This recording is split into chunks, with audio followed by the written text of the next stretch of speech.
Hello, it's Visual Girl again, and I am back home, and there's the mall back there trying to sleep while I'm talking. You trying to sleep through? Yeah. Well, she can sleep through anything. She snores heavily, so um, this is probably gonna be a more quick one. I think it depends on how long I talk. Um, I'm gonna be talking. I've been reading and looking at things like the droughts and the fires and all that. Pardon me, my nose itches. The fires and everything. There's severe droughts in the west area, high temperatures in Oregon and I think in Washington as well. Pardon me, I just ate so. There's severe droughts and the looks like the global climate change is getting worse and worse. The No, very few people when they talk about climate change mention animal agriculture because they don't want to piss off a bunch of people. So I'm like, look, it's everybody, anyone listening, everybody, just some people don't eat meat, but the thing is, try to cut it down by half. Think about it. If you don't have, if the climate change gets so bad that we run out of water, fresh water anyway, but you know that the feed to flesh ratio, I believe, for cattle is 16 to 1. That's what I'm remembering from my college days. So 16 pounds of grain goes to 1 pound of flesh. The the What's probably going to happen is most of this. I heard that California and I think it was Nevada will be uninhabitable later, but it's really looking bad now. Death Valley, I think the other day went up to 130, but that's Death Valley. You just don't go there. If it's from what I understand, there during the summer they shut that place down. No one goes in there. Period. Let's see. The question is also with the heat things, the heat temperatures and all that. I was thinking about was uh, will the cattle be able to survive it? They prefer cooler temperatures because they're like a ruminant, and that sorry, I'm wearing my. As you can tell, I finished cooking. The They have a fermentation vat inside of them, the stomachs. They have four stomachs. I can't remember the order of them, but they basically eat grass. It gets broken up a bit by the bacteria in the fermentation vat, if I remember it correctly, and they sit it back up and chew it some more. That's called chewing the cud. So, yes, they re-chew the things that went down. Uh, but um, but yeah, the thing is, will it be too hot? Cattle prefer cooler environments um, because of fermentation vat in their stomach. But the thing is, we're going to have so much drought. We're going to have to, how do you say, what eating for our food and all that. They're going to have to grow instead of growing cattle feed. That's like 60% of our crops go towards feeding livestock, cows, pigs, chickens, other animals as well. But still, you really don't need the meat. So if you think about it, you can try. Just cut it in half. Just try cutting your meat in half, and maybe you will have a better environment so you can have cattle where you won't have as much. And think about it, how everybody complains about how much meat costs today. That's actually subsidized, but still, you think it's pricey now, wait till later. Um, Now, I'm like a vegan, but you don't have to go. I would like you to go that far, but at least cut down. Do something like cut it down so you don't have to, so you can help with the environment. 1 pound of beef also equals water-wise 6 months worth of showers. So you're saving a lot of water in the environment by not eating the animal. Also, livestock, they're very water intensive, so they're just going to have to. It's not good. Let's see what else. They did. Oh yeah, those are farming. The other thing is, this is probably going to be a short one. The how do you say what my brain went there? Hold on. The grain that we're feeding to the animals, that's 60% of grain here in the United States and a lot of stuff goes to feeding animals, and you have to consider the carbon footprint of the just of harvesting all the grains that goes to cattle and the pigs and the chickens.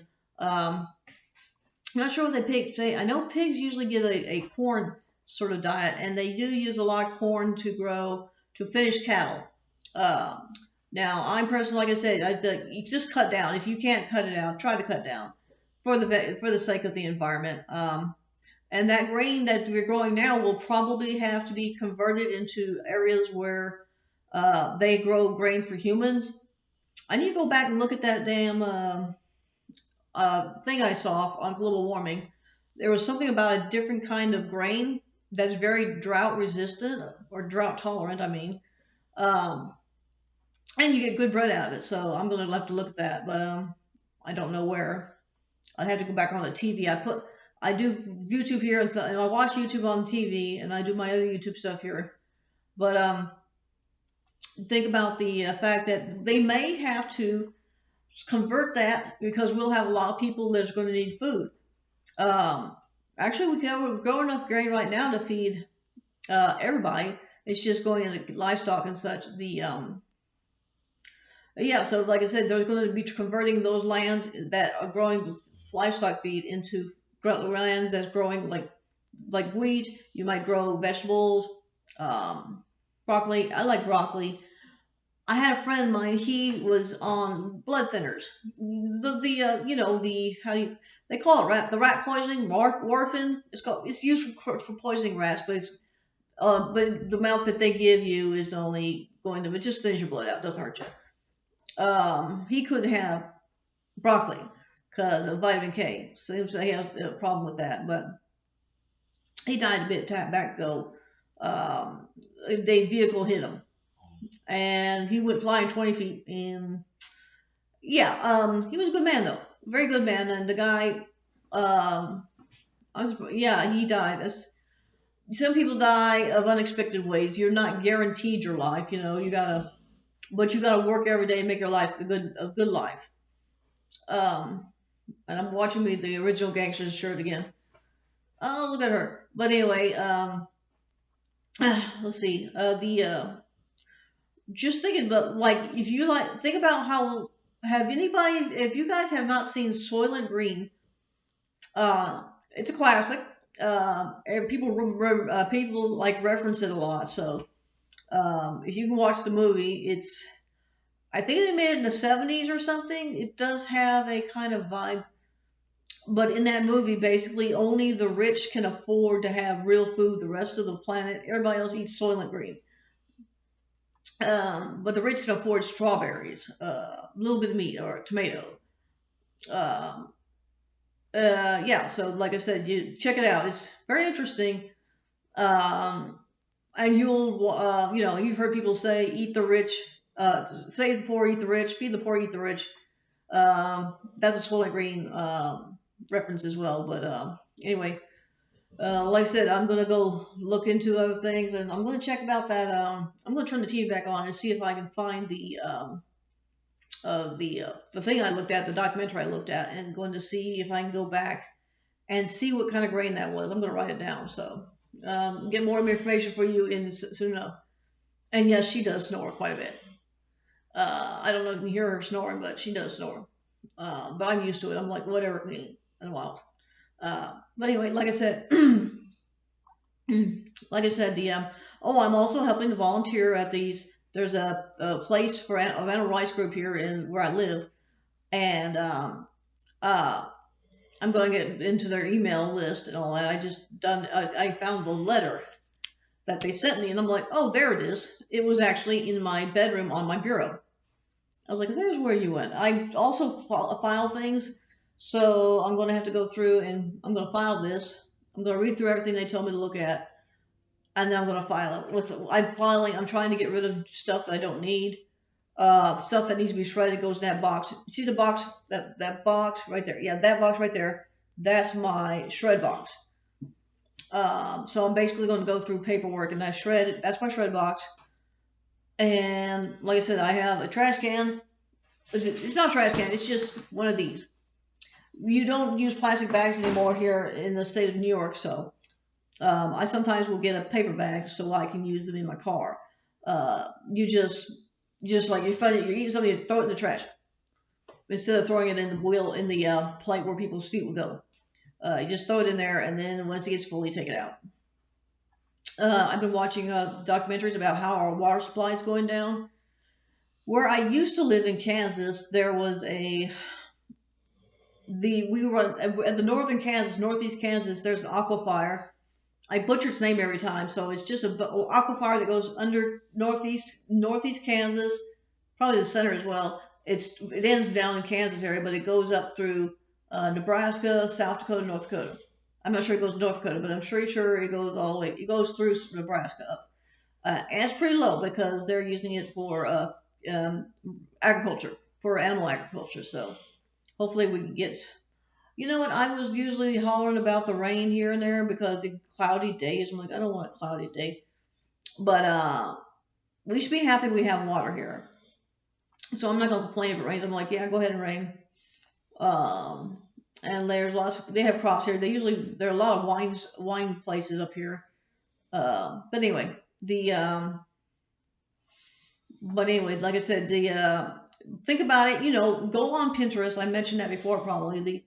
Go on Pinterest or go on YouTube or go on Instagram or something where you can look up vegan recipes where you can like grain recipes or beans or lentils. I got tons of lentils and eat it up. So, but anyway, I'm going to let you go because this is going to be only a short one.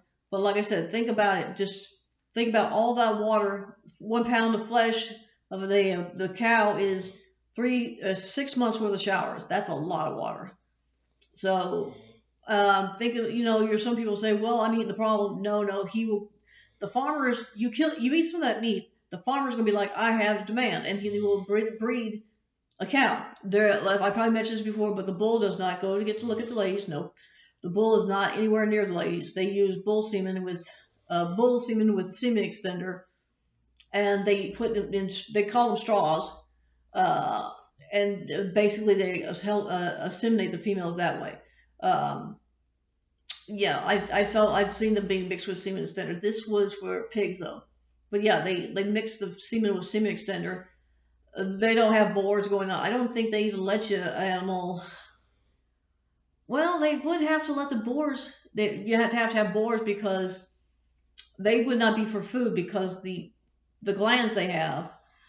I'm trying to remember from memory, but something in the boar makes the meat taste horrible. So yeah, so they limit the number of pigs that become boars.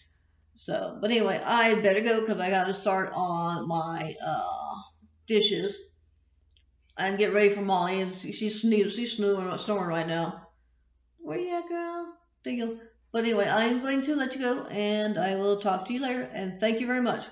And if I get the information, I'll try to put in the link. All right, bye bye. In the description. All right, bye. What am I doing? I hear that.